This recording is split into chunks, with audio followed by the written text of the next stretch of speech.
blanket the Australian state of New South Wales, transforming day into night. And you've got to put your bodies upon the gears and upon the wheels, The federal upon government the is levers. cracking down on eco-terrorism and being followed closely by the states. For the second time in weeks, a young immigrant child has died while in custody at the U.S. I'm here to border. help protect the water for our future generation. We come here to die. We have to.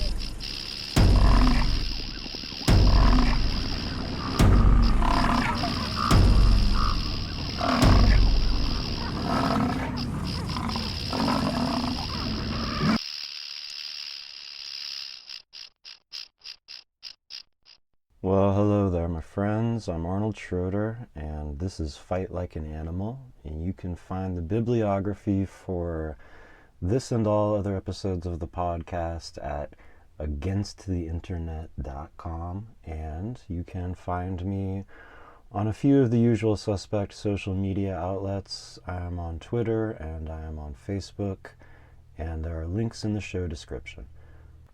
So, the night before last was at a mobilization in Oakland on July 25th in solidarity with, as happened around the country, with Portland and their response to the presence of federal police forces and the escalating authoritarian crackdown that they are experiencing and that we all are about to experience.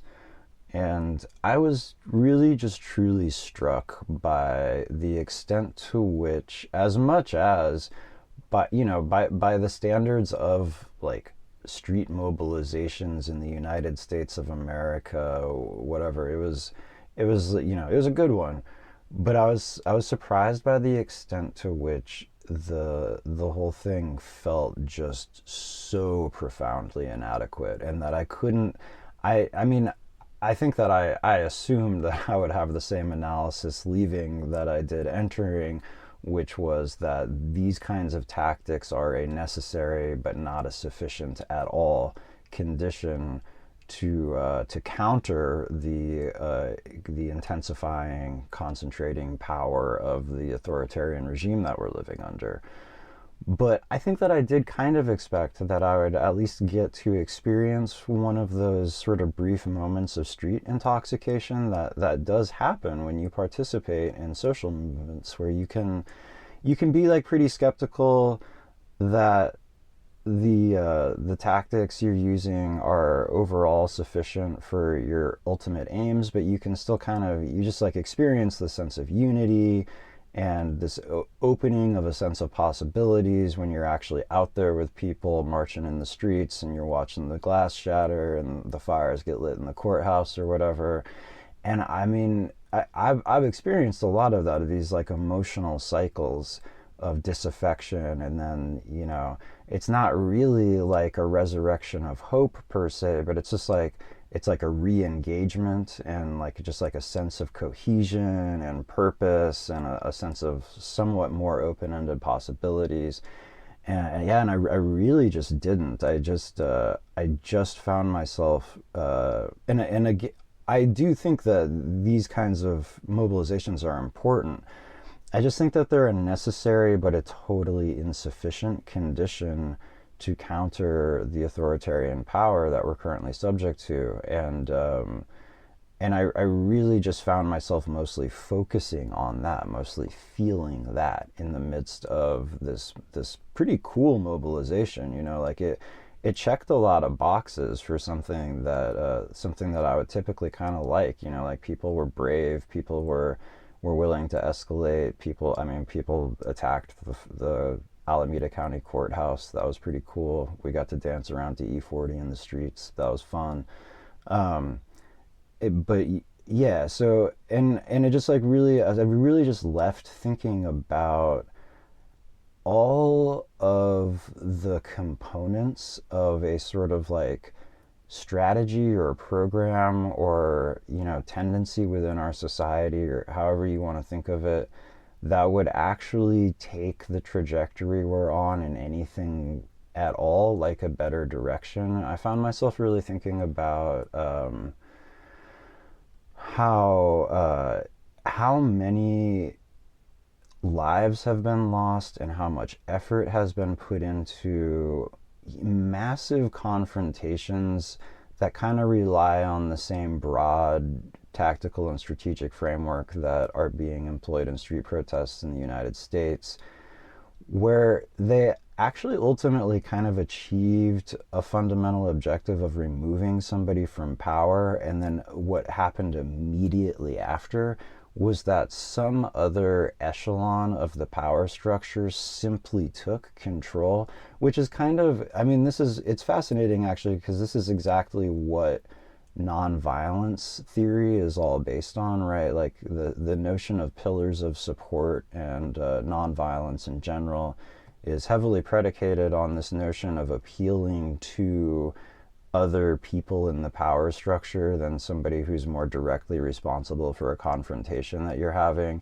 and getting them to kind of like be so moved by all the suffering that you're doing in the streets that they help you remove somebody from power and essentially take power. And and like that's actually like a somewhat realistic goal here and elsewhere, and it's just like not really that thrilling of a prospect, because I mean, like, right, this is what happened in Egypt after Tahrir Square. This is totally what happened in Ukraine, both after the color revolutions and the Euromaidan uprising. And so like I just like that's like one element of it, is I don't see any trajectory towards like asserting any sort of different form of society or different political power structure or anything like that emerging out of either social movements who are hitting the streets really hard right now, or fucking anywhere else, anywhere, anybody. None of the politics that people are doing seems like it plausibly leads towards that. And so, I mean, if I imagine an authoritarian crisis involving Trump and people in the streets and all these other factions, which is like what we're experiencing, if I imagine that playing out in such a way that the crisis in the streets, Trump's crackdown provokes a sufficient response of repulsion and anger from people in other like parts of the power structure, that they help remove him, which just like I can totally picture it. It could happen, like the Trump army right now is a really small proportion of the overall like armed capacity of the federal government. There's like this this haphazard assortment of Department of Homeland Security personnel and private fucking military contractors. It's not like the United States military. But when I imagine that happening, when I imagine like some generals removing Trump from power and instituting their own form of government, I'm just like, oh, it's just like not really going to be, it's not something that I want to die in the streets to achieve. And I don't really think that the people who are dying in the streets right now, I don't think that they would have made like a sacrifice that's ultimately very worth it. And that is the stage that we're in. The question is not, are democratic norms going to be respected or something like that? Like the question very materially is, who with the capacity for force will side with who in this sort of like escalating power struggle that we are in? And like the scenario of generals removing Trump from power or whatever really is just totally like, that would happen if Democrats and Republicans unified in some kind of never Trump coalition that also involved the military. And I mean, that society that they would then administer with, like I could very much see like a sort of a friendlier military dictatorship than like the authoritarian regime that we're in right now, like it, kind of emerging, that was just really concerned with like sort of like diminishing left-right conflicts out of a perception that they were interfering with the sort of status quo functioning of the apparatus of empire, of like with like business. And and so then I was just like marching along towards extinction under like a Biden Colin Powell military dictatorship. I just like I don't want that. I'm not willing to die for that. I'm not even really willing to get tear gassed for that. And so thinking about all of the many components that would be necessary to meaningfully counter the power structure that we are currently enduring, and actually initiate a trajectory towards something better. Thinking about the conditions that would be required for that produces a very long list. And some of them totally are things like a more organized and significant capacity for force. But like one of the ones that just kept really striking me is just like the lack of any real like affirmative vision that that is like at all concrete, that anybody really can communicate to anybody else in any sort of concise fashion, like a broad sense of where we're going and how to get there. So, I want to try in this podcast to begin introducing more of an affirmative vision, begin to explicitly articulate more of what I think that society could be and how I think that we could conceivably get there. And I think that, to me, all variation in political outlook is ultimately a variation in assessments of human nature. Ultimately, when people are saying that different kinds of political systems are possible or desirable, what they're ultimately saying is different things about human nature. And this emphatically is the case, even if it's, and this is what we're about to talk about for a few episodes, even if it's like the leftist notion that there is no human nature, or the liberal notion. There's two varieties of it, which have like kind of distinct aesthetics and distinct modes of reasoning associated with them. But the notion of blank slate humanity is still like very pervasive and very much alive in political discourse, even when, as is very often the case, it's not explicitly articulated. And so I think that's kind of like, that's where we're starting with my affirmative vision, is we're starting with some thesis statements about what human nature is and the range of collective human behavior, societal configurations that have been observed thus far, and what they say about the range of potential human interactions and social forms that are possible in the future, and the environmental conditions, the external conditions, the cultural realities that could potentially produce these different configurations of human existence. But, just to keep myself comfortably situated within the hyper postmodern meta critique landscape, I will present this analysis in terms of its opposition to other modes of reasoning. But the reason that I want to do this is really precisely because it involves the sort of like empirical realities of struggles and obstacles that I've encountered in social movements, the things that tend to produce fatal divisions, the forms of reasoning that, like, in my observation, tend to both alienate people from them at all, like keep people from participating, and just tend to sort of wreak strategic and dialogic havoc. So I am going to affirm and assert a vision of human nature and what is possible for human societies by critiquing the notion that human nature does not exist. So in 1925, Margaret Mead went to Samoa to do anthropological fieldwork. She returned to the United States 9 months later and began work on a book that would eventually be titled Coming of Age in Samoa and would be published in 1928. Coming of Age in Samoa was widely acclaimed in academia, and it received a massive popular reception. It became the most widely read work in the discipline of anthropology. I don't know if this is still the case, but that was true for decades and decades after it was published, till towards the end of the 20th century.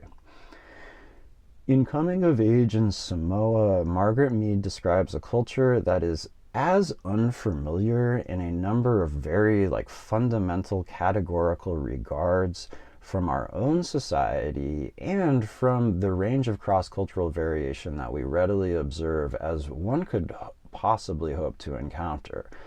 Mead describes a society in which she claims the following things are either completely lacking or present in such a diminished and kind of highly stylized, almost ritualized form as to be ultimately functionally irrelevant to people's lives.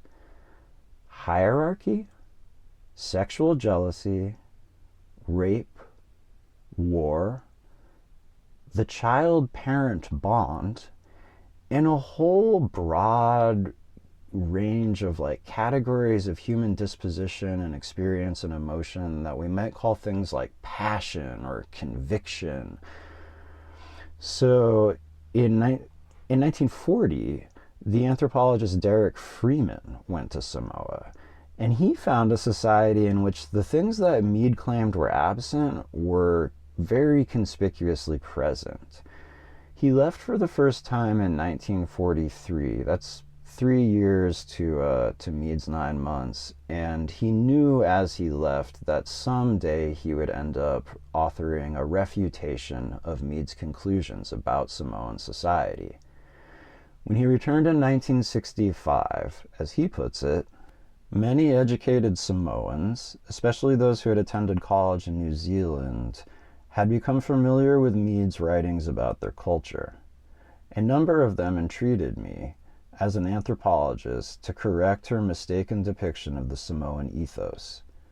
Accordingly, in 1966, I set about the systematic examination of the entire range of Mead's writings on Samoa, seeking to test her assertions by detailed investigation of the particulars of the behavior or custom to which they referred. I also investigated, with the permission of the Prime Minister of Western Samoa, confidential court and police records, an invaluable source of data on crucial aspects of the aggressive and sexual behavior of Samoans, including that of adolescents. He mentions including that of adolescents because Margaret Mead's work was about adolescence in Samoa, although she had to make a number of much broader characterizations of what the society was like in order to make her characterization of adolescence. So Freeman published his results in a book called Margaret Mead and Samoa, The Making and Unmaking of an Anthropological Myth, which was published in 1983. And it describes a society completely at odds with Mead's description of Samoan life. He describes a society in which, rather than hierarchy being essentially lacking from the experience there, and only present in sort of inconsequential, ritualized forms that have more aesthetic significance than anything else, he describes a society in which hierarchies are assiduously acknowledged and a very primary source of contention and psychological preoccupation. He describes violent conflicts over, what might seem to other people like fairly minor deviations from hierarchical protocols and, from deviations from etiquette that the very elaborate and sort of rigidly maintained social hierarchy there required of people. He describes, the exquisitely elaborate, developed, structure of different titles that people can possess and the roles that these titles imply, and, you know, like I said, the elaborate forms of etiquette that are required of people of lower rank towards those of higher rank. And yeah, and, you know, the like violent conflicts that people are willing to engage in over this sense of hierarchy and their place in it. He describes a society, rather than having no sense of what rape even is, of it being foreign to the Samoan mind, he describes a society that actually has a higher rate of rape than a lot of societies in the world. And he describes a cultural system that has elaborated the conception of rape into distinct categories, distinct types of rape, in a way that our language and the conceptual system we're employing lacks. And these two books had very, very different fates. Like I said, Mead's became the most widely read work in anthropology, and if a layperson is asked to name an anthropologist or two, Margaret Mead is very likely to be one of the answers that immediately comes to mind. Most people have not heard of Derek Freeman in the same way, and his book did not become a bestseller like Mead's. So really switching gears here for a second, here's a recording of some anarchists protesting some other anarchists at a conference of anarchists. Not be silenced in the face of your violence. Survivor shaming. We will not be silenced in the face of your violence. Survivor doubt. Okay, I'm going to ask for the mediators to please step in and to help us create a space in this community where we can And I'm not have some playing this to offer commentary on the specific nature of this conflict. I used to kind of know. This was a few years ago and I've sort of forgotten. I'm playing this audio to illustrate the general point that this is really what it feels like to organize. Any time that you try to organize for a better world in any sense, no matter what you're trying to do, whether you're trying to counter police violence, whether you're trying to stop somebody from building a pipeline, this is what it feels like. It always feels like an interaction like this is imminent. It feels like this kind of thing is on the table. And that makes it really hard for the most committed of us. And it makes it impossible. It presents like a really insurmountable barrier to a whole lot of other people who I think really would participate in social movements if their sort of primary response to the thought of that wasn't, oh wow, fuck yeah, I don't want to get like yelled at for the intrinsically oppressive nature of my language or something. Like I just want the police to stop killing people. I just want the world not to end, you know, but like, I can't really handle that whole landscape. And just more broadly, I think that a necessary but not a sufficient condition for movements to present a meaningful counterpower to the power structure that currently exists is to find a basis for unity among all of the people who really do have a legitimate shared interest in defeating this fucking power structure. And these kinds of moments illustrate the extent to which a politics of division and a sort of like means of perceiving the world and a mode of reasoning that amplifies divisions is completely characteristic of whatever, the thing that people call the left, of anarchism, of any like broad egalitarian political tendencies of all varieties. In this recording, which again doesn't involve anything I'm trying to offer any particular commentary on at all, is really characteristic of the reasoning that plays out in these moments of internal conflict within social movements, which is that people are claiming a harm that they've experienced renders comprehension of their perspective by any other person completely impossible, that they occupy like a totally kind of like distinct ontological realm because of something that's happened to them, and that a misunderstanding or a like failure to acknowledge their unique experience from anybody else is an act of violence, even if we're like exclusively referring to language that they're using or just like a process of reasoning they're engaging in. that doesn't correspond to the perspective that this unique perspective that they have from the suffering that they've endured, is an act of oppression and violence, which I would note is, right there on the surface logic, a formula for saying that everything everybody's doing is intrinsically violent and oppressive towards you. If you're saying simultaneously that nobody can understand where you're coming from because they haven't suffered the unique forms of suffering that you've experienced, and you're saying that any mode of discourse or political engagement that doesn't acknowledge your unique perspective is an act of violence towards you, then you are in fact saying that the entire world consists of people who are going about their lives as like one constant act of violence against you. But rather than talk about its surface logic, what I want to do in this series is talk about its deep roots, its largely forgotten origins, its obscure academic origins, which might seem like like an academic thing to do in and of itself. It might seem like the conflicts that people actually experience in political movements are totally divorced from anything we can say about like what some anthropologists said 100 years ago or whatever. But my point is actually that they're not, that these things are deeply related, and that they actually have to be addressed in order for us to move forward, and that we have to find a different affirmative frame that we can use as a basis for establishing a sense of political affinity with people, and a sense of like where the domains of our agreement and therefore cooperation potentially are, and that in order to do that we have to actually explicitly examine the types of reasoning that we're using now. So these two things that I've discussed so far, Margaret Mead going to Samoa on the one hand, and anarchists protesting other anarchists at a conference on the other, I contend are actually very deeply related, and examining them is not like, it's not something I'm doing purely for the obscure academic thrill of it.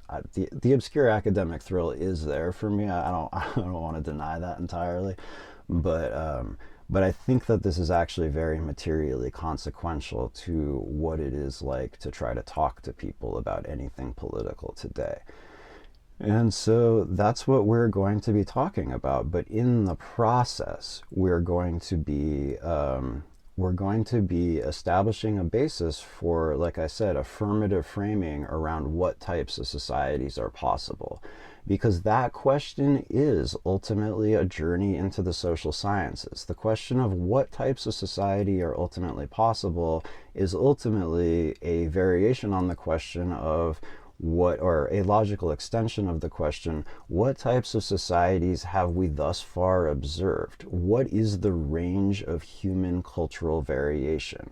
And so that's a journey into, a particular subset of social sciences. But then this other question of like, why are social movements so prone to self-annihilation and like endless forms of increasingly nuanced, increasingly niche division? And as much as it might not be immediately intuitive, that question too is a journey into the same realms of social sciences and the same ideological preoccupations that people who were attempting to answer the first question, what's the range of human variation that is thus far observable, the ideological preoccupations that people brought to bear on that question, and the very distinct forms of reasoning that they employed to justify the conclusions that they wanted to come to.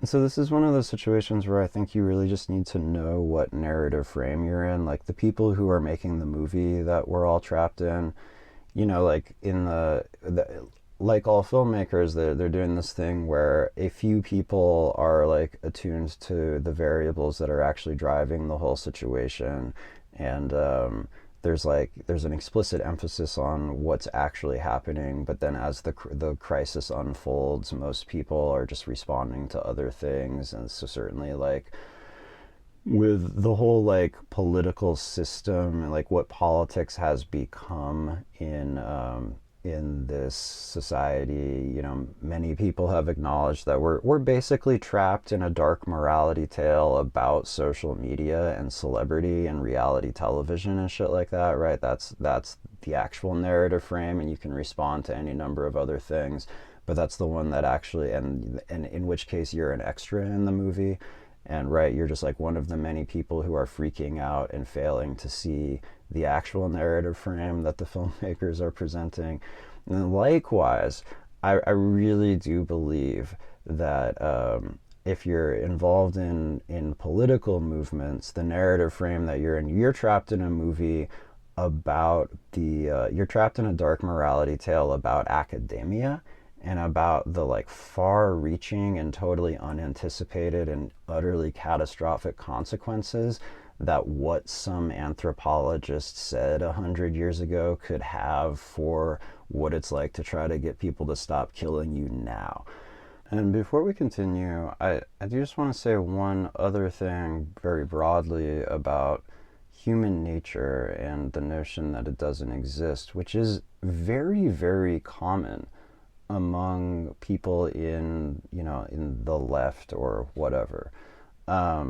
I don't know if there's like a line of reasoning and argumentation around this or defending this position that there is no human nature that I have just never encountered, but anytime that I've brought up this sort of basic dissonance between that assertion and the assertion that society can harm humans, I get like what I would just describe as sort of like blank incomprehension or a real sense that people have literally never thought about this before. But that's exactly my point, is that all egalitarian political movements, leftism, anarchism, and any attempt to change society in any fashion because you believe that society could accommodate the needs of people better or harm them less is an assertion of human nature. Right? It logically, intrinsically is. If you're saying that society can be in conflict with human interests, then you're saying that there is an aspect of humanity that is not simply created by the society that they live in. If everything is a social construct, then really, how can society harm us by telling us that we need to work, 80 hours a week, or telling us that we can't be gay, or telling us that we should march off to Amazon concentration camps, or whatever, right? Like, how can society harm us by removing life from the ocean? How can society... All of these claims are claims of human nature. They're a claim that there's something other than the form that society takes and tells us should be acceptable that constitutes our experience. And that thing is intrinsically, inevitably, a nature that one is positing. There is no conflict between society and humans if humans don't have a nature that's independent of society. But it was precisely with the intention of disproving the very existence of human nature that Margaret Mead went to Samoa in 1925. And while, of course, we can always trace back more distant threads of thought, we can always trace like ancestors to any dispute or conceptual framework that we find at any moment in human society. For our purposes, the story of Mead and the theoretical framework she was operating in when she went to Samoa really starts with her academic mentor, Franz Boas, who is often called, like the father of anthropology or the grandfather of anthropology or the fucking godfather of anthropology or whatever. And but he had a profoundly outsized effect on shaping the course of social sciences in the 20th century. And his story really starts, for our purposes, with Francis Galton, because Boas is a pure reaction. His analysis doesn't doesn't really exist on its own terms at all. It exists as an attempt to negate the claims of Francis Galton. So, who was Francis Galton? He was an insane, insidious, vile, fucking racist. That's the story of the nature versus nurture debate. It's a story about conflicts over perception of race taking on this sort of like scientific patina and the scientific veneer, and a whole bunch of a really like massive broad range of questions about the human species getting sort of subsumed within that debate, and it taking on a very rigidly binary quality, very much a left-right sort of conflict, which, as is so often the case with left-right conflicts, developed a distinct incoherence as people had to collapse an increasingly complex landscape of evidence about an increasingly large number of aspects of the human experience into their rigid, simplistic binary that was ultimately just about this one aspect of inequality. But we absolutely can't talk about these early disputes around human nature without acknowledging the particular forms of racism that existed at the time and the particular scientific justifications that they invoked. So Galton was Charles Darwin's like first cousin, I think, half cousin, something.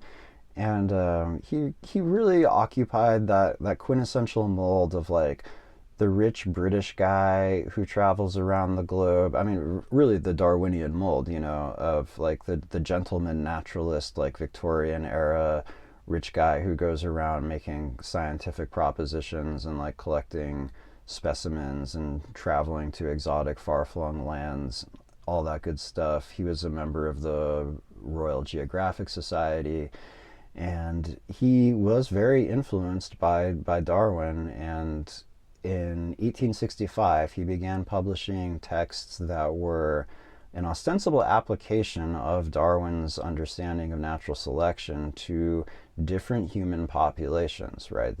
With the underlying assumption that that natural selective processes, that these populations have been isolated for very long periods of time, and that processes of natural selection had produced radical disparities in the basic psychological, behavioral composition of these different human populations, and that these massive differences directly resulted in the variation in the actual societies that he observed, the variations in technology and modes of social organization, and that naturally the society that he occupied was the ideal one, was superior to all the rest, and that therefore he came from a population that was genetically superior to everybody else on the globe. Surprise, surprise, right? So just to give a few direct quotes from Galton about what his ostensibly scientific analysis was intended to discern, quote, the comparative worth of different races and the differences between, quote, savage and civilized societies, which he said could be explained by the, quote, innate character of different races. He said, every long-established race has necessarily its particular fitness for the conditions under which it has lived, owing to the sure operation of Darwin's law of natural selection. Right. And Galton was actually the guy who coined the phrase nature versus nurture. And it was an evolution of an earlier term that he coined, race versus nurture. Right? So we see the beginnings of the very rigid binary emerging. Galton wants to justify his crazy racist nonsense with science, and so he wants to emphasize intrinsic, he wants to emphasize innate variation between people, biological variation between people, and so he sets it up as an opposition to cultural realities or to external conditions in general. Now, of course, it was always eminently possible, and I would argue the only remotely reasonable thing to do, to acknowledge that human behavior is a product of both biology and culture, and that indeed neither of these things has any meaningful existence without the other one. As Darwin himself said, "Important as the struggle for existence has been and even still is, yet as far as the highest part of man's nature is concerned, there are other agencies more important.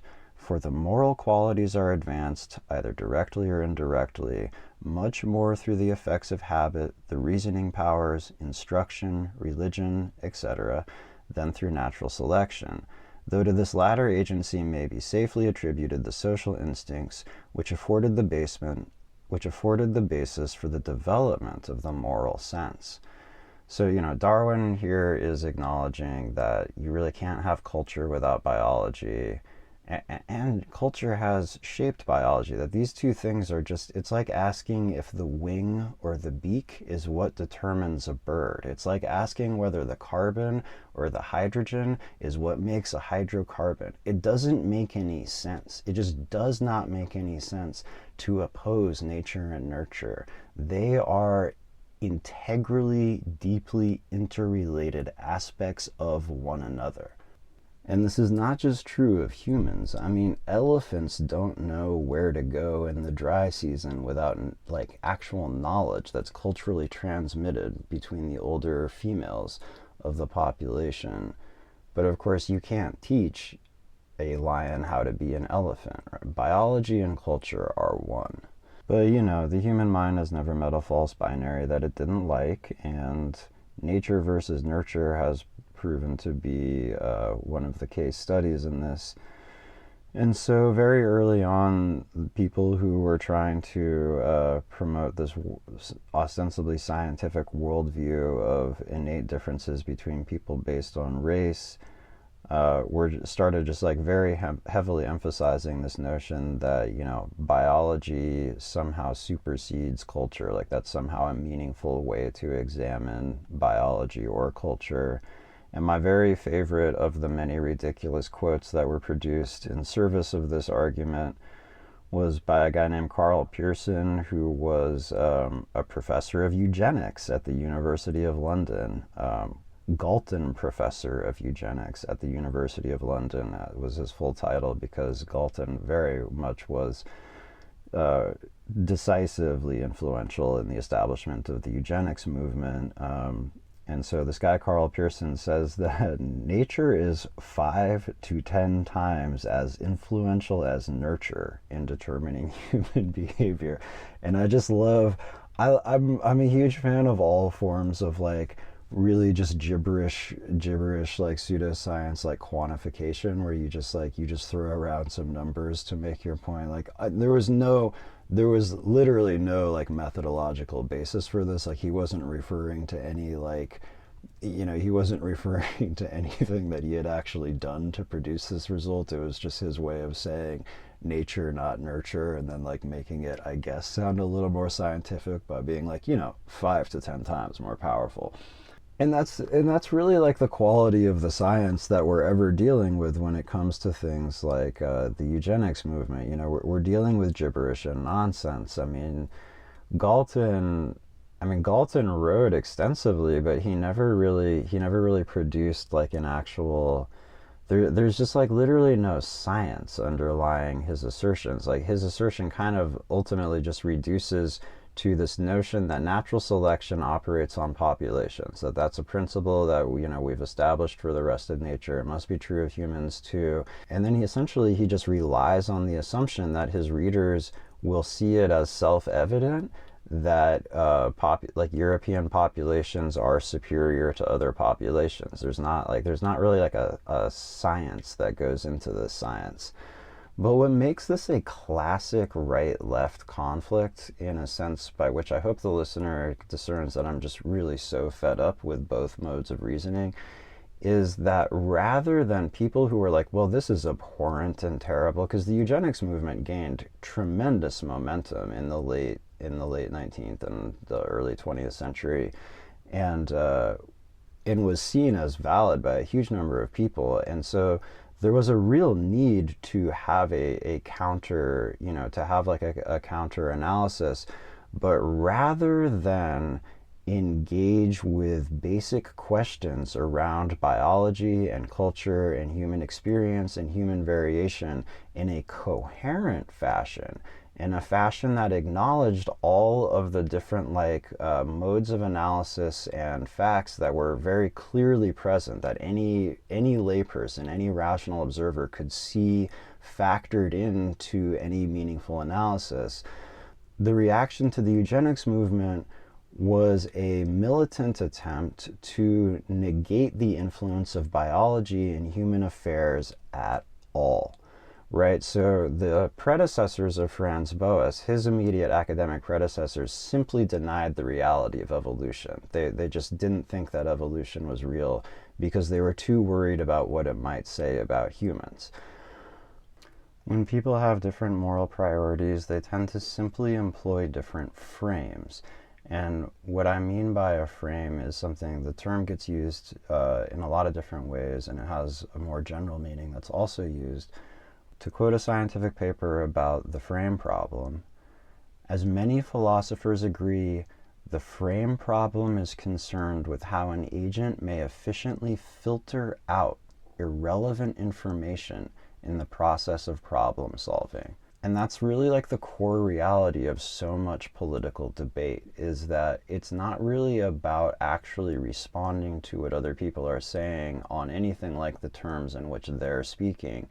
It's about just like acknowledging different sets of information. It's about acknowledging different realities exclusively, and then just sort of having a competition about which exclusively acknowledged reality is more valid.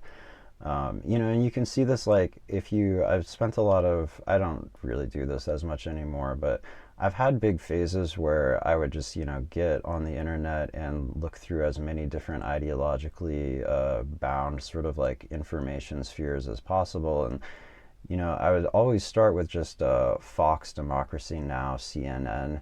And I always thought it was so fascinating how there was this sort of steady continuum from Fox to CNN to Democracy Now!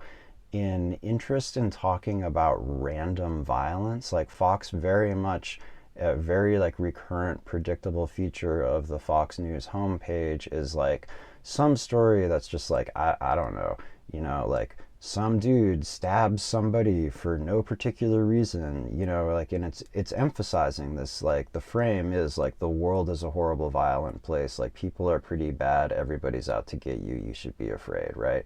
And then CNN, acknowledges those stories, but much less, and then Democracy Now! Simply won't cover them.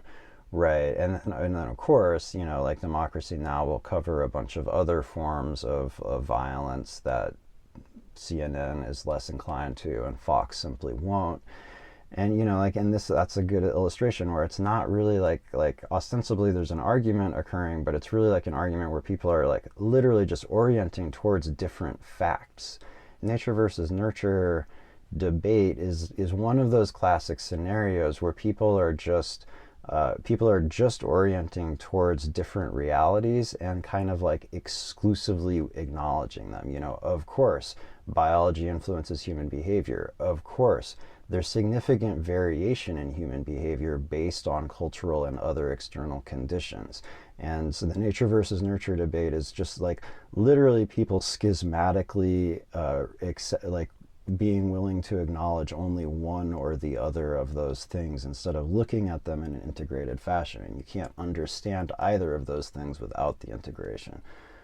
As Freeman puts it, the stage was set for an unrelenting struggle between two doctrines, each insufficient in scientific terms, which had originated amid the theoretical confusions of the late 19th century, the one overestimating biology and the other overvaluing culture.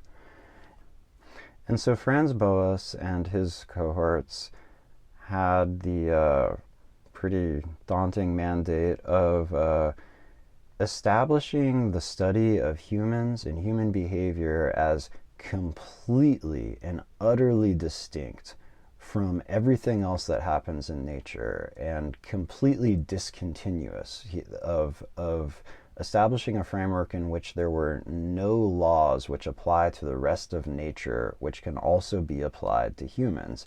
And of course, there's just absolutely no scientific basis for this whatsoever. So their project became essentially a hallucinatory literary experiment. So to give some sense of the rhetorical devices that must inevitably be employed if you're trying to say that there's nothing whatsoever that we can learn from biology or the rest of nature that can be applied to humans, in 1901, Alfred Kroeber, who is one of Boas's close allies, asserted that any search for origins in anthropology could lead to, quote, nothing but false results. The phenomena studied by anthropologists, he declared, had no origin. All arts and all institutions were as old as man. Every word was as old as speech. Culture was beginningless. Ooh. Or in 1910, Kroeber, also dwelling on the differences between man and other animals, asserted that no other species had anything remotely homologous to the rudest culture or civilization. And he gave it as his opinion that the members of the human species were, quote, apparently exempt from the operation of the laws of biological evolution. But then my very favorite, for its kind of like, it's more like overtly religious feel, my very favorite quote from this early phase of conceptually segregating human culture from everything else in the universe was made by a guy named Lowy, who said in 1917 that culture is, quote, a thing sui generis. I don't know if I'm pronouncing Latin right, but, you know, a thing uncreated. And then he gives this very a formulation that's been described as oracular, which I think is pretty apt. Omnis cultura ex cultura. Everything cultural comes from culture. Culture is a thing unto itself that has, you know, cannot be analyzed in any other terms. So essentially what happened was that for a really significant duration, for like the better part of a quarter century or so, Franz Boas and his cohorts kept articulating this theoretical framework without really bothering to find anything in particular in the actual world that they could refer to and claim this is a validation of our paradigm. So it was like they literally just contented themselves with writing cool, crazy shit like omnis cultura ex cultura, but not like, you know, not actually like taking these theoretical generalizations and associating them with any empirically observable phenomena whatsoever. And so when Boas sent Margaret Mead to Samoa, it was precisely with this intention. It was to produce an empirical validation of their theoretical framework that human nature didn't exist. Human culture was a thing totally unto itself, which had no analytical continuity with anything else in the universe, and that all human behavior was determined by these cultural systems which just sort of magically appeared and fell out of the sky and were answerable only to their own internal governing dynamics. So Mead went to Samoa as, I think she was like 23 years old or something. She had just, it was the first thing she did, the first anthropological fieldwork she did. She had just graduated, and she didn't really have the time to do anything like, you know, study the Samoan language before she went to Samoa. Nor did she find herself particularly comfortable actually living with Samoans. You know, it's the tradition. Anthropology is built on this approach of participant observation. So the notion is that you engage some culture to the greatest extent possible by actually participating in it, and then you record your observations. And you know, that, so like there is like a standard, like the more that you can assimilate essentially into a culture, the more valid your perspective is supposed to be. And she really like didn't do that. To quote her, This is from a letter that she wrote to Franz Boas. If I lived in a Samoan house with a Samoan family, I might conceivably get into a little more intimate touch with that particular family. But I feel that such advantage as might be reaped would be more than offset by the loss in efficiency due to the food and the nerve-wracking conditions of living with half a dozen people in the same room in a house without walls, always sitting on the floor and sleeping in the constant expectation of having a pig or a chicken thrust itself upon one's notice. This is not an easy climate to work in. I find my efficiency diminished to about 1/2 as it is, and I believe it would be cut in two again if I had to live for weeks on end in a Samoan house. Or, most of the houses I've ever lived in. And there were some other pretty significant barriers to Mead really immersing in or comprehending this culture at all. One of them was this massive hurricane that hit Samoa while she was there, and so for a significant proportion of the 9 months that she spent, people were just really busy rebuilding their houses and things like that. So most of her actual research is based on conversations that she had with 25 adolescent girls between November 1925 and March 1926. So that's significantly less than the 9 months she ultimately spent there. So she herself says that she had to, quote, completely rely on informants to get a sense of what Samoan society was like. But in particular, she had to completely rely on these 25 adolescent girls that she interviewed. And so Mead's description of what she was doing was undertaking a, quote, study to see how much adolescent behavior is physiologically determined and how much culturally determined. At the time, I guess there was a particularly prominent discussion in culture going around about the crisis of adolescence, and I feel like as I read about it, I just sort of lack some pretty important sense of what the actual nature of the controversy was, but there was a lot of dialogue around this in American culture at the time, the conflict that adolescents tend to have with the society at large. And her sort of conceptual framework was if adolescence is a time of particular forms of distress and of particular forms of conflict with society in our culture, then maybe I can go find a culture somewhere where this isn't true, and that will disprove the notion that there's some kind of underlying innate mechanism at work in creating adolescence as we know it, as we think of it. And so, in order to demonstrate this variation, this independence of human experience from biology, because at the time our culture, American culture, whatever, was presenting adolescence as such a crisis, not just that it was experienced as a crisis by those undergoing it, but that there was some legitimate social crisis that had to do with how adolescents related to society. It became her mandate to demonstrate that there was no such crisis in Samoan society, and this very, very rapidly translated into presenting Samoan society as just sort of free of conflict in general.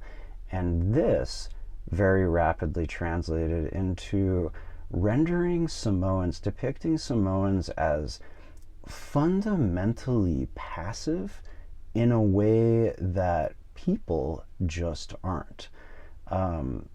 Perhaps the most telling quote, I don't know, that's actually a very tough competition, but to give some sense of it, Mead said of Samoan society that, quote, the individual endowed with a capacity to feel strongly is maladjusted.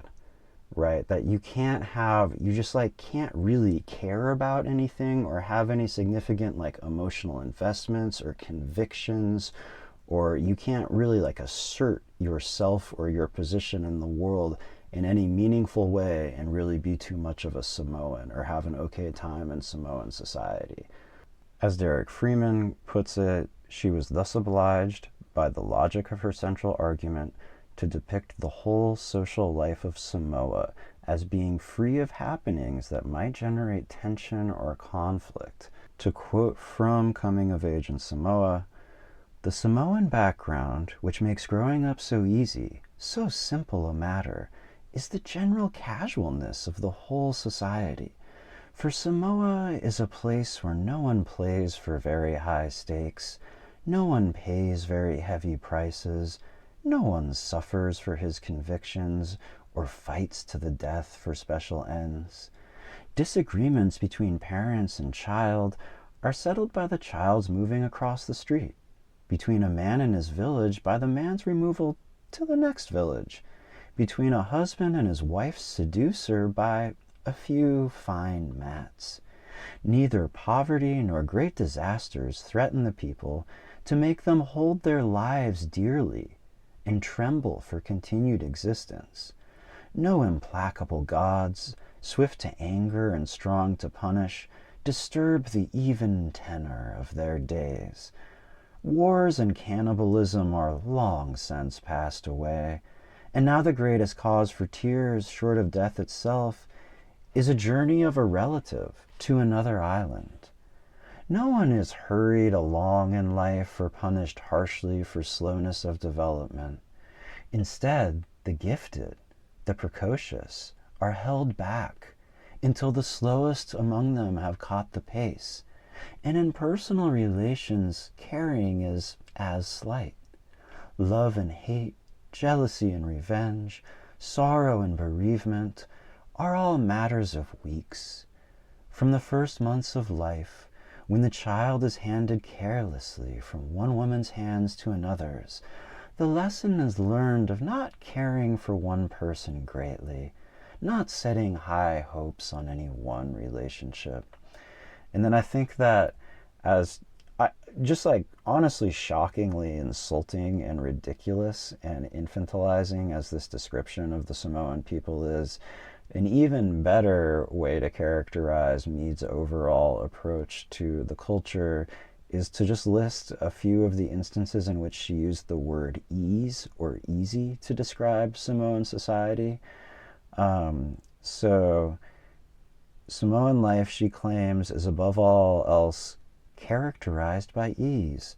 Samoan society is replete with easy solutions for all conflicts. She remarks, for example, on the ease with which personality differences can be adjusted by change of residence, and on the easy acceptance of innovation, and on a prevailing ease in sex relations. Adolescence is the age of maximum ease, and Samoans develop into easy, balanced human beings in a society that emphasizes a graceful, easy, diffuse emotional life, a relaxed dependence upon reliable social forms. And so if it started out as a scientific program to negate the existence of biology and human affairs and progressed pretty rapidly into sounding a lot more like a tourist brochure, it very quickly developed into something that just utterly dehumanizes Samoans. Samoans, as Mead claims, display a lack of deep feeling and no strong passions, right? Like the Samoan people, as Mead renders them, really just aren't people. And to be clear, Mead does in fact think she's describing utopia. She was asked after the publication of Coming of Age in Samoa if there's any one society that she's observed in which the people seem considerably happier than those of other societies, and she said that a happy society would be one like Samoa. I'm sorry, I cannot not do that voice when I read Margaret Mead quotes.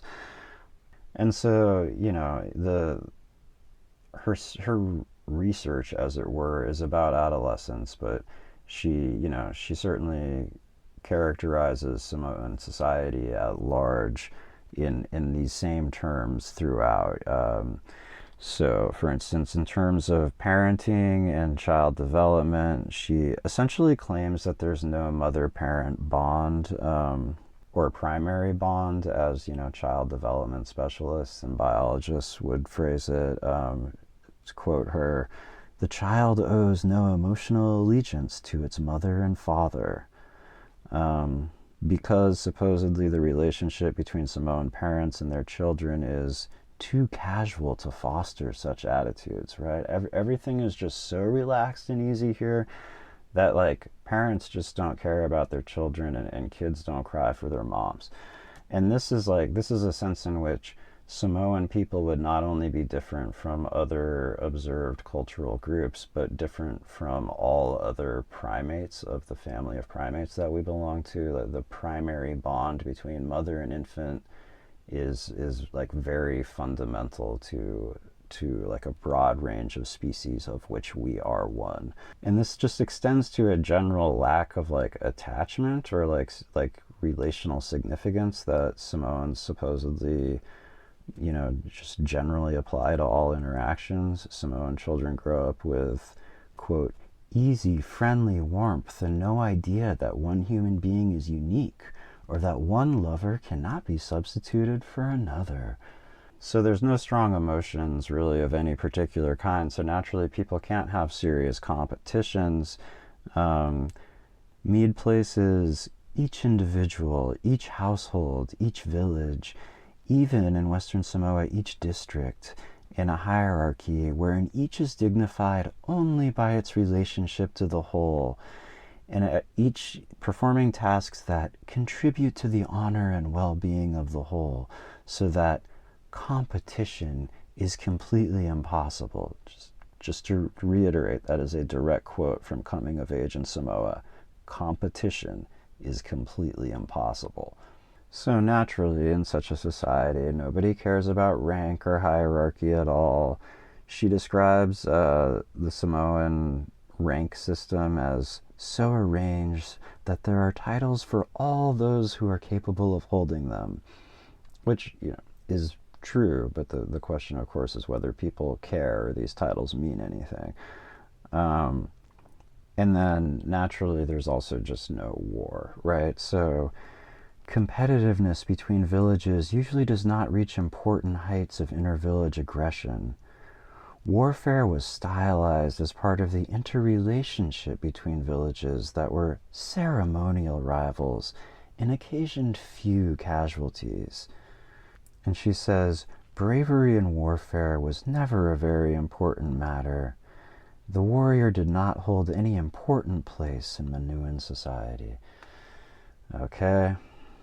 And then naturally, and this was central, I mean, Mead went to Samoa to study adolescence ostensibly, but I think that the question that people in America at the time were, and I guess like the Western world at large, at the time seemed to be really obsessed with was more about sex particularly, and like sexual permissiveness. And so the switch that she really flipped in people's heads, the thing that she was actually kind of describing that people were really waiting to hear, and that made her work so like such a widespread success, was about a culture that's just like utterly sexually permissive, a culture in which there's just really not like conflict, anxiety, possessiveness, etc. around sex. And so she describes Samoans as being people who cannot understand jealousy among lovers, just can't even comprehend it. So Mead spent a fair amount of time depicting the sexual proclivities present in the free love utopia that was Samoa.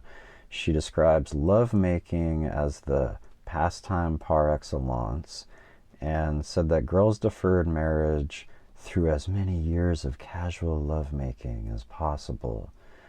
She described a totally like promiscuous free love phase as expected among adolescent girls, and she said that Samoans had eliminated many of the attitudes which have afflicted mankind and perhaps jealousy most importantly of all.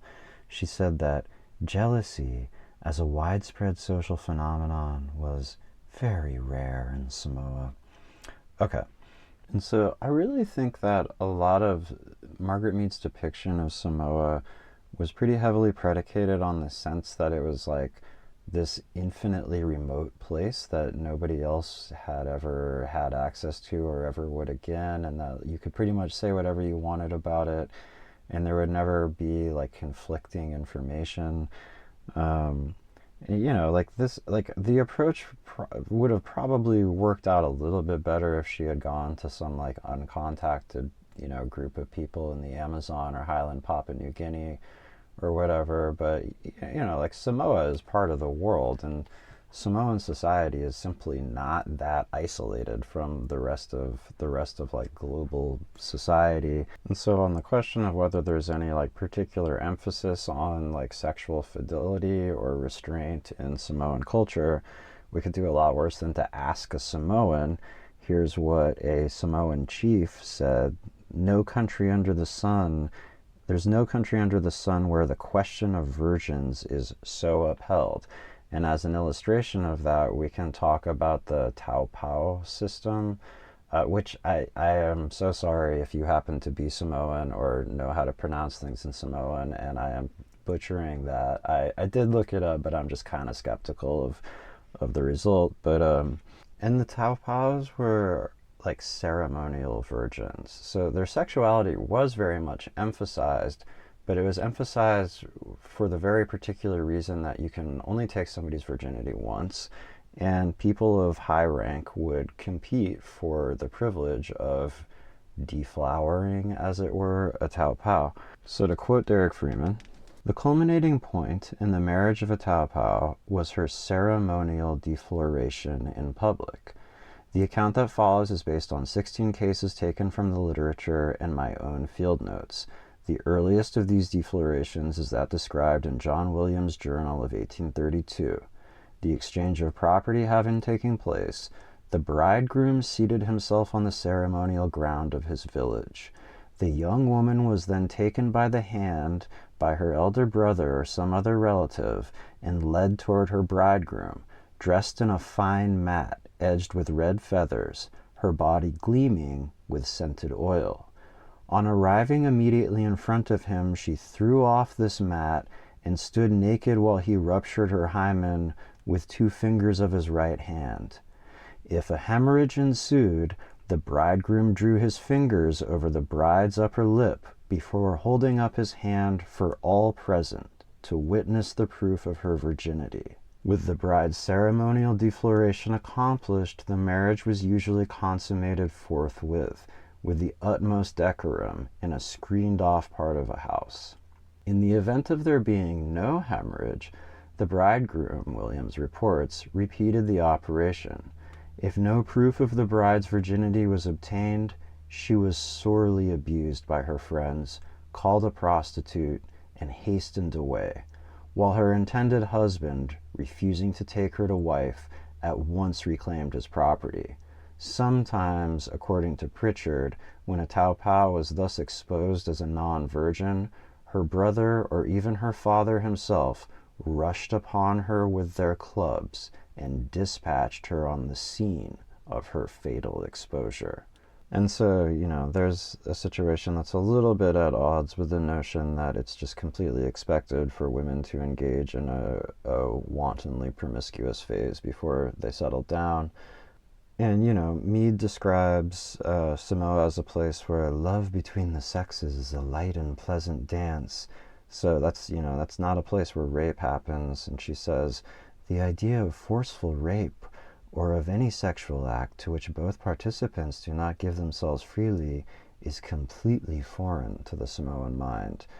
Okay, so this really particularly significant emphasis on virginity in Samoan culture is the basis for these 2 distinct forms of rape that are conceptualized and have distinct terms.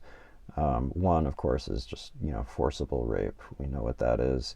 The other is surreptitious rape, or moa tatolo, which translates to sleep crawling. And this is a practice in which a man clandestinely enters a place where a woman is sleeping, a virgin is sleeping, and ruptures her hymen while she is asleep, and therefore essentially forces her to marry him, because it can be demonstrated now that she is not a virgin and she therefore has very little choice. And every one of Margaret Mead's categorical assertions about Samoan society is at odds with the reality of Samoan society in an equally conspicuous and striking regard. With the question of aggressive behavior and warfare, we could again do worse than, rather than relying on Margaret Mead, to ask a Samoan. And as one Samoan said, a pastor, conflict comes easily in this country of Samoa. A village that lives in peace is rarely found.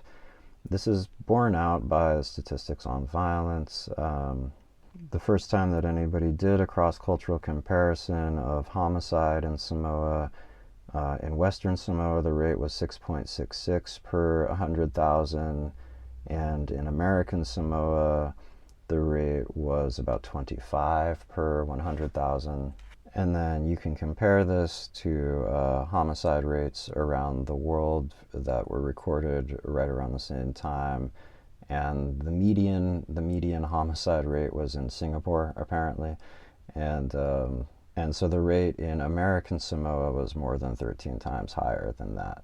If we look at bodily injury, like, conflicts involving just injuries to people, we find something similar. The Western Samoan rate during the years 1964 to 1966 was 105.1 per 100,000 people, and this can be compared to the rate of 11.1 per 100,000 for New Zealand, 17.7 for Australia, and 62.9 for the United States. And, of course, there's going to be some variation in, like, if you're looking at criminal records and using them to establish like an overall account of human behavior, there's going to be some variation in the pictures that emerge, because there's going to be variation in the criminal systems themselves and the incidences they record and how much they care what people are doing, or bother to undertake the act of repression that's necessary to generate a record. But however solidly or absolutely we can describe these relative rates, the point it illustrates is that there wouldn't, if like violence was simply unknown to Samoans, then we couldn't be, these statistics wouldn't exist at all. And my point in talking about any of these things is not like very specifically to say that, Samoans know what violence is, or Samoans know what rape is, or Samoans have hierarchies or whatever. My point is more broad, which is to say that to render Samoan society a place where these things are unknown and do not exist, as Mead did, one has to render Samoans as essentially not people. This is the conclusion that both Derek Freeman and Samoan people have come to. And so to read what I think is by far the very best quote in this book, Margaret Mead and Samoa, The Making and Unmaking of an Anthropological Myth, when in 1967 I discussed these generalizations from coming of age in Samoa with John Soloi, who was at that time the pastor of Fitiuita in Manao, I'm sorry if I don't know how to pronounce things, he remarked testily that in these statements Mead was depriving the Samoans of deeply human characteristics and depicting them wholly without justification as a society of, quote, spineless non-entities. And that's the really important point. That's where we really see the insidious fucking Ouroboros of leftist social constructivist thought, which is that as much as Mead started out with this intention of rendering Samoans in a way that she thought was very favorable, she was intentionally trying to create a contrast between Samoan society and her own, and in a way that she thought was favorable towards Samoans, rendering them less preoccupied with jealousy and less like having a more sort of like permissive attitude towards sexuality in general. But in the process, she deprived them of essential human qualities. In order to make the argument stick, she ultimately had to divest Samoans of a huge number of attributes that we just would commonly attribute to anybody within our species.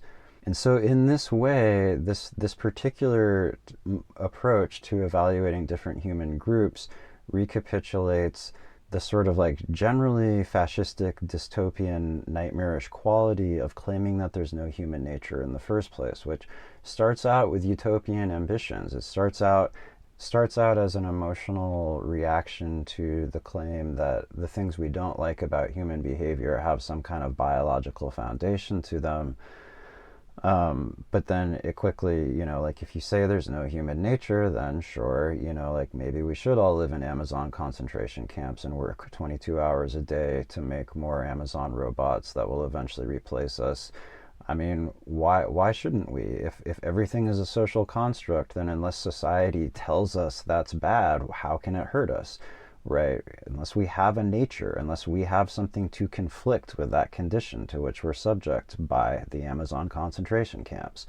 And likewise, you may be starting out trying to make people sound way more like enlightened and amazing and like knowledgeable of the vast intricacies of the universe by making them sound radically different than us. But the fundamental consequence of this is that they then begin to lack essential human qualities that one would use to make judgments about how it is or is not okay to treat people or interact with them, right? So like if Chevron wants to drill for oil in the Amazon, there's a number of objections one could make. The end of the world leaps immediately to mind, but then the other really immediate objection is that somebody already lives there in the Amazon. And maybe instead of killing them and displacing them so you can choke the sky with poison, you should leave them the fuck alone and find something better to do with your life.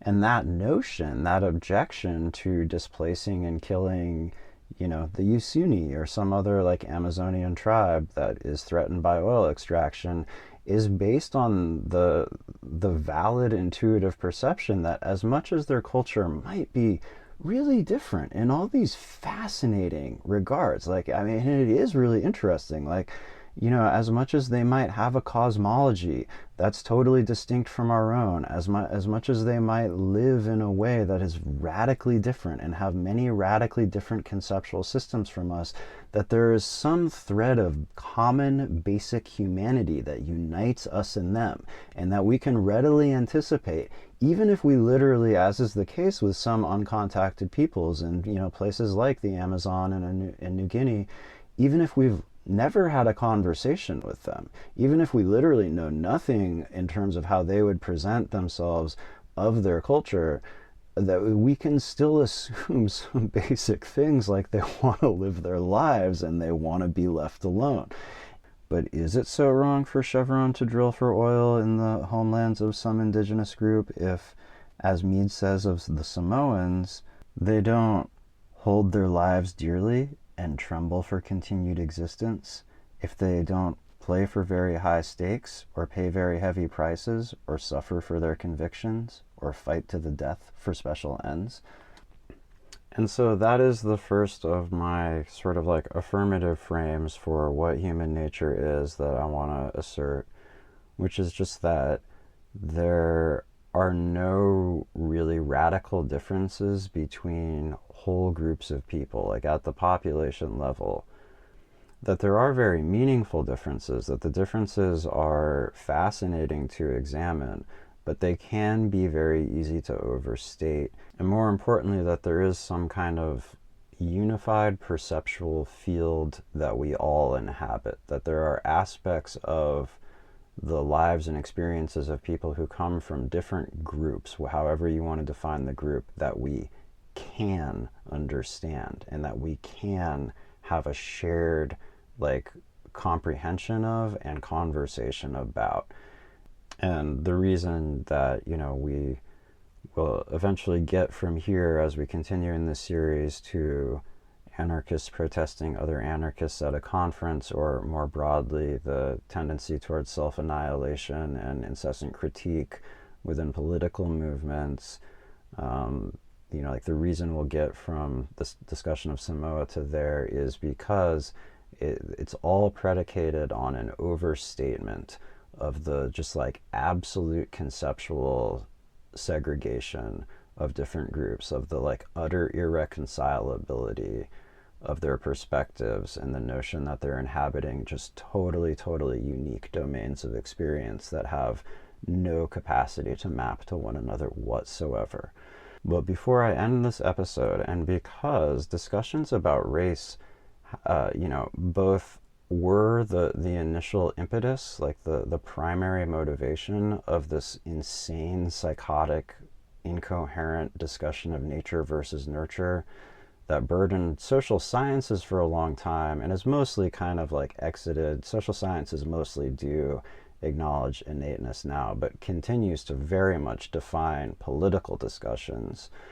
I do want to talk about race explicitly, ethnicity, whatever, differences between different human populations, because it's so psychologically salient, because as much as I personally get surprised by the extent to which this is true, and maybe this is just because I have spent so much time studying biology, but like when I talk about the biology of human behavior to people who I share like a lot of perspective with, and who I think are like wise, like insightful people, it's so frequently the case that their response is to ask if what I'm saying is that there's statistical differences in behavior and perception between different populations, different ethnicities or whatever. And the answer is emphatically no.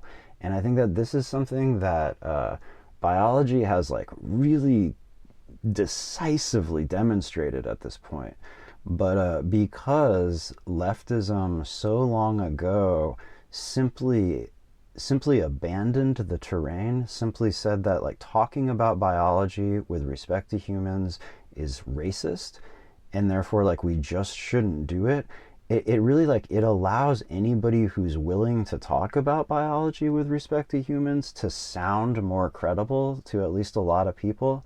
Like it's just like obviously not true that biology has nothing to do with human behavior. And so if the only people who are willing to acknowledge that are insane racists, then to a certain subset of the population, they're going to appear to be the only people who are willing to like deal with reality, right? This is very much what's meant by the term race realist, which is, a term that's used by racists. So what is the biology that underlies differences in human populations, and how do we know that there aren't deep cognitive or perceptual or behavioral differences between these different populations? Well, the very simple answer is that our ancestors not that long ago took care of the what would have been the very, very complex ethical issue, or like just like societal issue of how different people with like significantly different behavioral and perceptual paradigms should all try to interact by, I don't know if they violently exterminated them, but outcompeting them at the very least by eliminating all the different populations of like legitimately uniquely different kinds of humans that existed from the planet. And I have to say, like, I am always astonished by the extent of discomfort and fear, and I don't know, like the sense of inevitable like darkness that accompanies this notion that people would be different at population levels from one another because of like the long-term effects of evolution. Because I personally think it would be fascinating. Like, I think it would be beautiful if we could have conversations with people who saw the world in more legitimately different terms than people actually do. I mean, like, I think it'd be amazing if we had somebody else to talk to. And one of my very favorite things to do Like one of my very favorite like conceptual terrains to wander around in is to imagine what it would be like if different species evolved our level of cognitive and behavioral complexity first, or not even first, but just at some point, you know, like what would a society where elephants developed our capacity for technology and language and all the rest, what would that look like? What would a society where it was orcas, you know? And I can imagine better and worse outcomes. Like I imagine if cats were the ones who developed our level of cognitive ability, that factory farms would be even worse than they are right now. You know, I imagine that if it was elephants, that probably society would be a lot more benevolent, and we would probably be on less of like a trajectory towards imminent destruction and extinction than we currently are.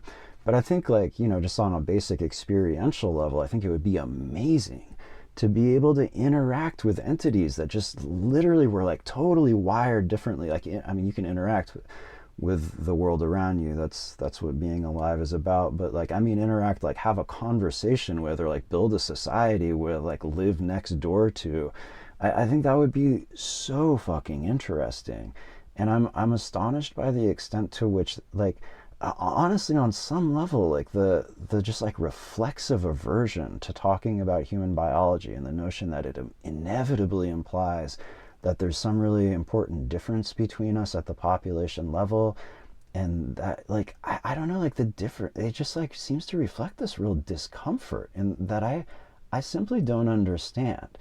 And this would be the reality that we inhabited if more of the species that, you know, had developed in Africa and radiated out from Africa that were like human species of some kind or another had survived. If the Neanderthals had survived, if Homo erectus had survived, Java man, you know, et cetera, et cetera. We continue to find new species of humans around the world. Like there were many lineages of you know, something that we could like roughly call a human, or like closely related to humans, that, you know, used tools and walked upright and all that good stuff, had much bigger brains relative to their body size than other species, that all went extinct. All of those lineages are gone. And the reason for this is that whatever the fuck it is that made modern humans such a like adaptive, successful species, if indeed this is what success looks like, happened in this, involved the crossing of this very specific threshold that happened really fairly recently. And since that time, we have just been like rapidly radiating out across the globe and very rapidly developing all the innovations which we now possess. So exactly when this happened isn't totally clear from the scientific literature, but it was like sometime less than 100,000 years ago. So all of these species like Neanderthals and Java man and all the rest were already all over the globe at this time.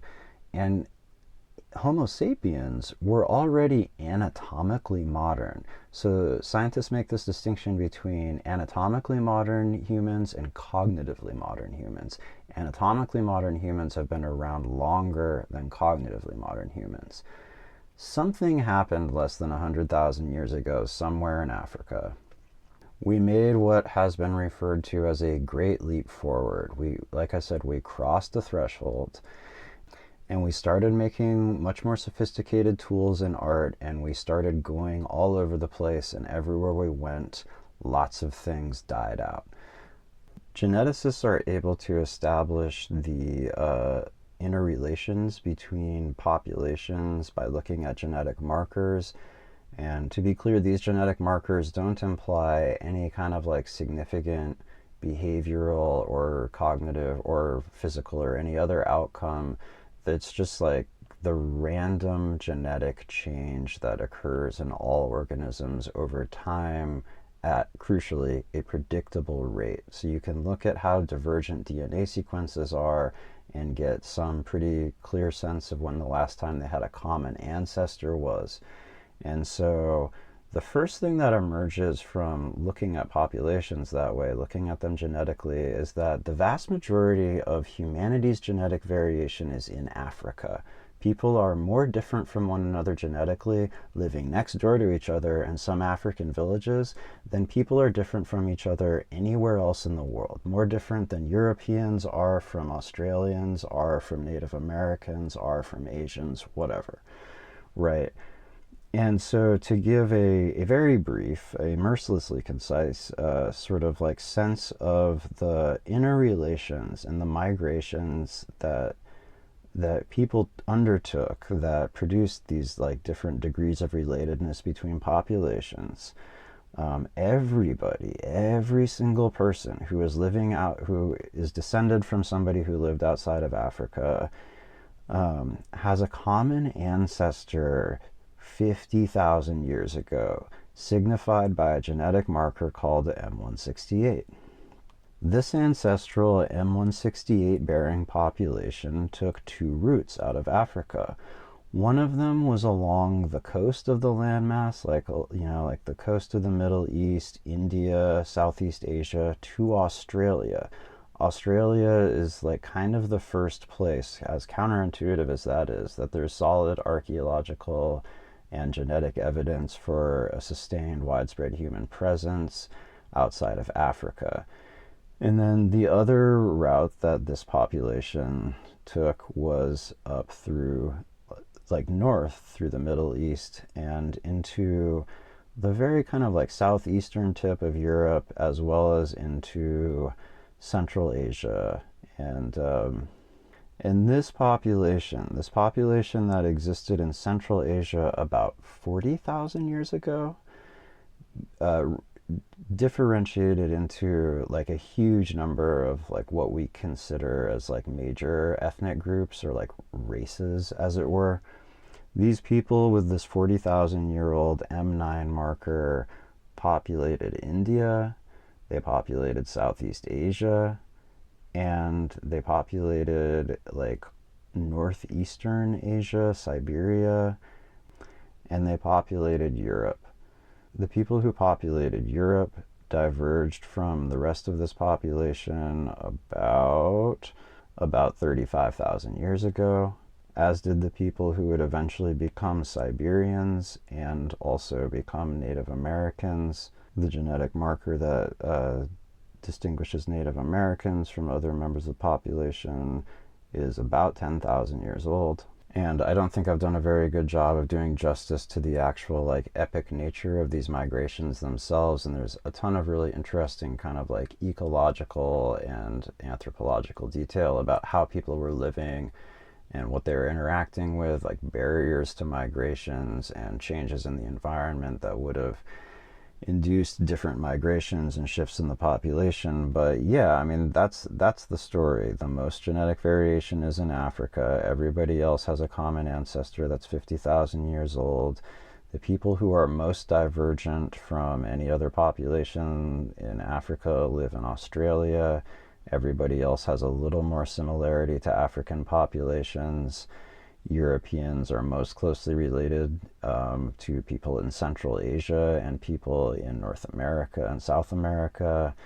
You know, it's just like, the point that I would make is that when this is one of those cases where you can really say something is a social construct, and it really means something. Race is a fucking social construct.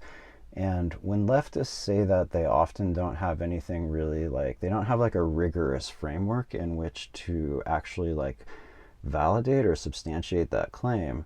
But like, what does it mean to say that something is a social construct? What it should mean, if you're trying to make the statement rigorous, what it should mean is that when you assess the range of cross-cultural variation, you find that a condition is or is not present in different cultures, right? If you find that something is ubiquitous throughout the whole record of human experience, then it gets awfully shaky to say that something is a social construct, because if it's always there, you're not saying that it was shaped by some very particular configuration of social attitudes or whatever, right? But like, race is a social construct in that sense, in the sense that as you look through the entire history and range of human conceptions of different ethnic groups, it changes radically. It's constantly changing. And to be clear, it's not a social construct in at least the sense that the human mind is very oriented towards in-group, out-group dynamics, and race is like one of the most salient categories of difference that people will use to construct in-groups and out-groups. So there's always this obsession with ethnicity. There's always this tendency to regard people of different ethnicities as more fundamentally different than they actually are. But there's never a very consistent sense of what actually defines ethnicity. Like, you know, the notions of like whiteness and blackness and things like that are relatively recent developments, and they are preceded by many other radically different notions of the same kinds of supposedly irreconcilable distinctions between ethnic groups.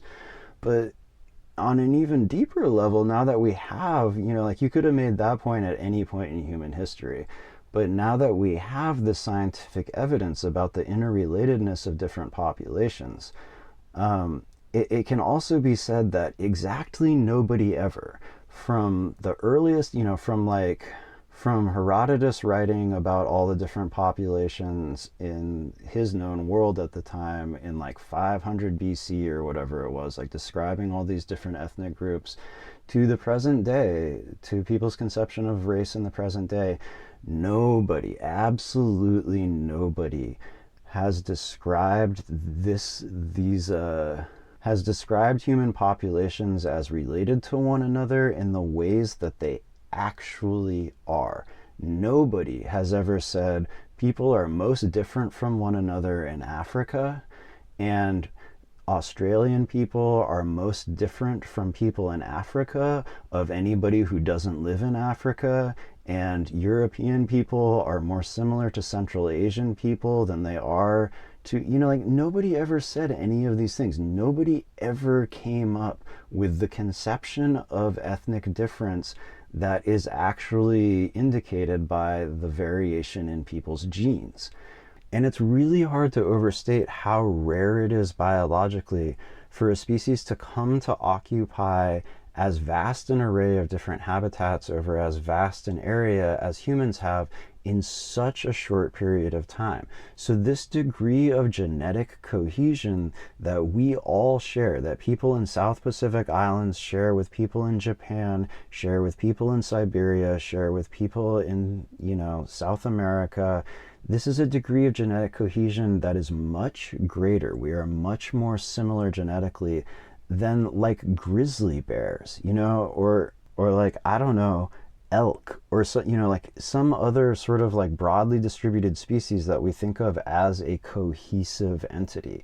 We do have a bunch of phenotypic adaptations. We do have a bunch of skin deep adaptations to different environmental conditions, but there is no evidence for a meaningful set of behavioral or perceptual differences at the population level, and nobody, no matter how obsessed with race they happen to be, ever guessed the set of relationships that actually exist between the world's human populations.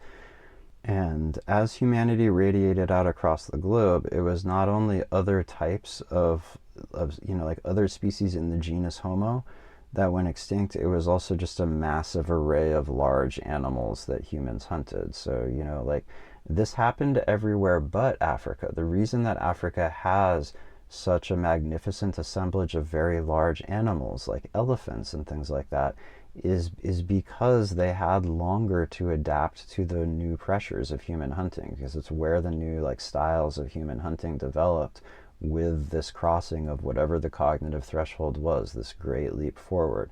So they had a little bit of time to adapt and to avoid extinction. But, you know, Europe used to have elephants, North America used to have elephants, and a huge number of like really, really exquisite sounding, like breathtaking species all went extinct exactly when humans showed up in the landscape. It is still kind of debated. I mean, sometimes people claim that there must have been some environmental cue, some disease, climate interaction, whatever. But the temporal signature, the timing, is very much just about when humans show up. So if it were a disease or a climate thing, it would have to have hit Australia 50,000 years ago when humans first got there, Europe 30,000 years ago when humans first got there, South America like 10,000 years ago when humans first got there, like 10 to 15,000 years ago. But then like islands, right, you know, like Cuba, which is like, you know, at the same latitude as parts of South America much later, but exactly when humans got there, yeah, it gets real shaky. And so that just really illustrates this very unique, like, new capacity that we developed, and how it facilitated us radiating out and occupying all of these ecological niches really rapidly. So humans are not only not like radically distinct at the population level from other humans, but we are actually just much more cohesive than like almost any other widely distributed species. But by abandoning biology, by claiming that applying biology to human affairs is inevitably racist, leftists have really allowed people who are utter scientific illiterates to claim this terrain, of like, well, I'm amenable to the scientific assessment of human difference, the biological assessment of human difference, to just, like, they have ceded that terrain to idiots who just do not understand anything about biology. I mean, I think one particularly illustrative example is the RK selection theory thing that circulates around racist circles. Richard Spencer at one point wrote about this, how like white people and black people are differentiated by variation in like RK selective strategies, and this is just like insane. Like the RK selection theory is like a little bit shaky